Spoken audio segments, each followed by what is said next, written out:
Open floors మరియు premium simplex houses రెండు కలిసిన ఒకే ఒక DTCB మరియు రేరా ప్రాజెక్ట్ ఈశాన్య ఇన్ఫ్రావర్ SGR heights at Shad Nagar town 1200 SFTలో ఇల్లు కూడా కట్టేస్తున్నారు. 70% bank loan available. Contract number 8297044545. వైసీపీని గద్దెదించుతామని కలలు కంటున్న టీడీపీకి ఎంపీ అభ్యర్థుల కరువు వచ్చి పడింది. అసెంబ్లీ ఏమవుతుందో తెలియక ఇప్పటికే సతమతం అవుతూ ఉంటే తాజాగా ఎంపీ పోటీదారులు ఖాళీ ఎత్తేస్తున్నారు. కొన్ని పార్టీలలో పోటీకి క్యూ కడుతుంటే టీడీపీలో పోటీకి మాత్రం ఒక్కరు కూడా రావడం లేదు. వచ్చే లోక్సభ ఎన్నికలలో తెలుగుదేశం పార్టీకి ఇదే పెద్ద తలనొప్పిగా మారబోతోంది. పైకి పార్టీలో దూకుడు కనిపిస్తున్న క్షేత్రస్థాయి పరిస్థితులు భిన్నంగా ఉన్నాయి. పార్టీ పరిస్థితి రోజు రోజుకు దిగజారిపోతోంది. ఎల్లో మీడియా జాకీలు వేసి లేపినా ఆహా ఓహో అంటూ ప్రచారం చేసినా ప్రయోజనం కనిపించడం లేదు. టీడీపీకి ఉన్న 3 ఎంపీలు తలో దారి చూసుకుంటున్నారు. ఇప్పటికే విజయవాడ ఎంపీ కేశినేని నాని పార్టీకి పదవికి రాజీనామా చెప్పబోతున్నట్లుగా ప్రకటించారు. ఇక గుంటూరు ఎంపీగా ఉన్న జయదేవ్ చాలా కాలంగా పార్టీ కార్యక్రమాలకు దూరంగా ఉంటున్నారు.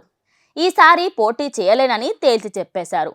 అటు శ్రీకాకుళం ఎంపీ రామ్మోహన్ నాయుడు ఈసారి అసెంబ్లీకి పోటీ చేయలేనని భావిస్తున్నారు. సిట్టింగ్ ఎంపీలే ఇలా పోటీకి ఆసక్తి చూపించకపోవడంతో మిగతా వాళ్ళు ఆ దరిదాపుల్లో ఆలోచనలు కూడా చేయడం లేదు. ఇక మిగిలిన ఎంపీ నియోజకవర్గాలలో పరిస్థితి కూడా అలాగే ఉంది.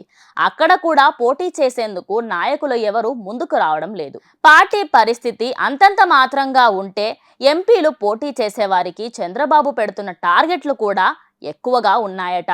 పోటీకి దూరంగా ఉండటానికి ఇది ఒక కారణమని ప్రచారం ఉంది. రాయలసీమలో తిరుపతి స్థానం నుంచి పోటీలో ఉండే సినీ నటుడు శివప్రసాద్ మరణంతో అక్కడ పార్టీకి సరైన అభ్యర్థి ఇప్పటికీ దొరకడం లేదు. చంద్రబాబు సొంత ఇల్లు అయిన చిత్తూరు ఎంపీ స్థానానికి కూడా అభ్యర్థి దొరకని పరిస్థితి. కర్నూలు నుంచి గత ఎన్నికలలో కోట్ల సూర్యప్రకాష్ రెడ్డి పోటీ చేశారు. కానీ ఈసారి ఆయన ఎంపీ పోటీ చేసేందుకు ఆసక్తి కనబరచడం లేదని సమాచారం.